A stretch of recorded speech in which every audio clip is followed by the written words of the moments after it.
fear of pain is as important as the pain itself. Now, your core fear is something that can really have a huge impact on your pain.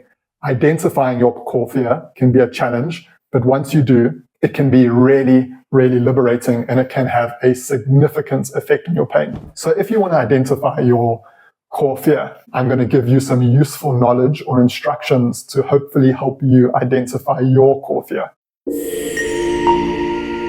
Hey everybody, nice to see all of you again. If you've been following the channel for a while now, you would have slowly built up your toolkit.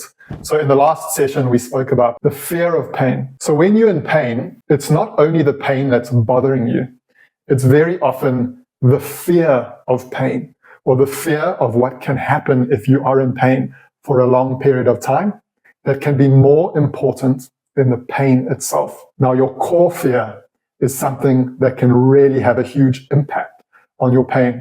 Identifying your core fear can be a challenge, but once you do, it can be really, really liberating, and it can have a significant effect on your pain. Two things that have really helped me with the core fear are accepting it. So there's a very valuable cognitive behavioral therapy tool that has shown great results in helping people with chronic pain, and that's called acceptance and commitment therapy. And the most popular book on acceptance and commitment therapy is called The Happiness Trap. This is by a man called Russ Harris, and he writes really, really beautifully. But when it comes to feelings, he talks a lot about accepting the feelings. And one way of accepting the feeling is externalizing it in a way. So when I have this core fear, I've begun to externalize it. I now know where it sits in my body. I've given it a shape. I've given it a texture. It's got some character. I know exactly how it moves.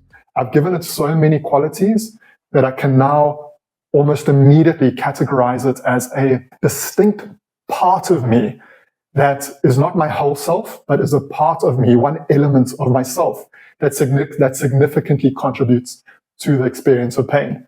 The second thing that has helped me to work with that core fear, and I'm still working with it, is, like I mentioned, identifying it as a part.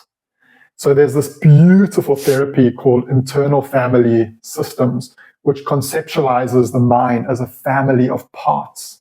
And in my mind, this part of me that is scared of not being able to perform, not being able to provide, and ultimately being worthless or not good enough or unloved, this is an exiled part of me, or at least internal family systems would categorize it as an exiled part of me. Now, I have some work to do on this exiled part of myself to unburden it, but just the fact that I can be aware of it is incredibly helpful. So just being aware that in some situations, the fear of pain is more important than the pain itself. I'm interested to hear if you have any core fears, and I'm sure you do. If you've been struggling with pain for as long as I have, then very likely there's something at an unconscious level that's driving your pain. And if you can just identify it, that's such a valuable tool in your toolkit.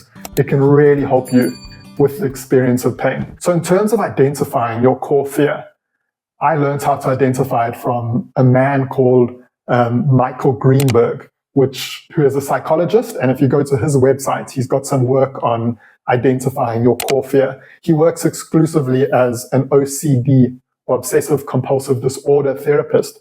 But as I've mentioned in the past, a lot of these tools from one area are applicable to another, especially in the context of chronic pain. So if you want to identify your core fear, think to yourself, in a moment of pain, is it just the pain that's bothering you, or is it the fear? Ask yourself the question, am I afraid of anything? Am I afraid of what could happen if this pain persisted forever? What am I afraid of? Am I afraid that I won't be able to perform? Am I afraid that I will miss out on certain things? What are you afraid of?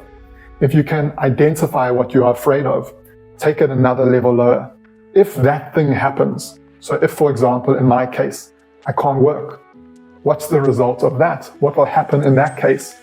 And gradually, if you go down level by level, identifying, I suppose, a worst case scenario, and then going a level down on that, you will eventually find something that you are scared of, a core fear that is very likely exacerbating your pain and making the pain experience worse and worse and worse. It takes some bravery to look. It certainly does, because the things that influence your pain often hide in very difficult to find places.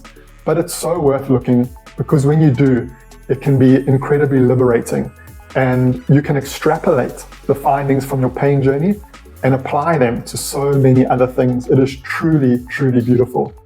So your homework today is to think, are there any things on a deeper level, perhaps that I'm walking around with on a day-to-day level, that I'm scared of and that are perhaps influencing my pain or causing a reinforcing cycle?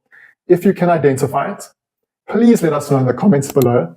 I'm so interested to hear what you have to say. And if you want more help on identifying your core fear, you can look at, as I mentioned, Michael Greenberg's work. If you just Google him, you will find information on his website. You're being really brave on this journey, and I'm really grateful to be alongside you here. And as I mentioned, we are getting this toolkit bigger and bigger and bigger. But one very valuable thing is identifying your core fear, or identifying the things at a deeper level that can really affect your experience of pain. Anyways, I hope you all have a wonderful day today whenever you see this, and I'm looking forward to chatting to you again soon. Cheers for now.